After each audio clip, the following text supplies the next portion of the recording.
As I grew older, their voices didn't leave. They followed me into my head, building a home in the empty spaces. You could have done better. Why aren't you like them? The comparisons were a constant hum beneath the surface of my days. Even when they weren't around, the voice stayed. It became my own. I didn't sleep after that. Not really. Sleep was a luxury for those who felt safe. I became a ghost in my own life, my edges blurred by the needs of others. I became helpful, agreeable, easy to keep around. I was a mirror, reflecting whatever they wanted to see. I stayed when I was hurt, treating my own pain as a minor inconvenience. Another whisper started then, a new rule for survival. If you stop pleasing them, you'll disappear. And I believed it. How could I not? When you grow up unseen, you learn to borrow yourself from others. You stitch together a personality from the scraps of their approval. I stayed where it hurt because the sting of it was proof that I was there at all. It made me feel alive. I was scared to leave, not of them, but of the silence that would follow, of becoming the quiet child in the corner again, invisible.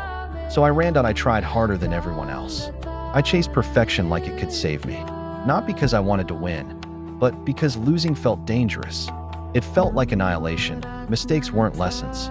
They were proof of the terrible thing I suspected all along, that I wasn't enough, that I never would be. Even now, rest feels like a crime, a stolen moment I haven't earned. And the voice still watches, waiting for me to fail. Not because they were kind, but because they made me feel seen, even when it hurt. The attention was a spotlight, and I would rather be burned by it than stand in the cold darkness of being ignored.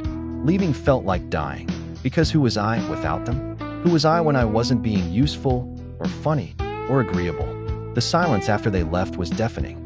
It was a space I didn't know how to fill. So I became who people needed me to be. I borrowed personalities, borrowed confidence, borrowed love. I collected these pieces of other people and built a person out of them. But it was a fragile construction. And every time they left, they took a piece of me with them, the piece I had molded just for them. I don't know who I am alone. I look in the mirror and see a stranger assembled from borrowed parts. I thought I outgrew the quiet child. I thought I had locked him away, buried him under layers of achievement and forced smiles. I didn't, but he just learned to hide better. He's the shadow that flinches when a voice is raised. He's the silence that waits after I say yes, when I mean no. He is the one who still waits by the door, still hopes someone will stay. I can feel him inside me, shivering, waiting for the other shoe to drop. But the footsteps are gone now. The room is quiet, that it's just him and me.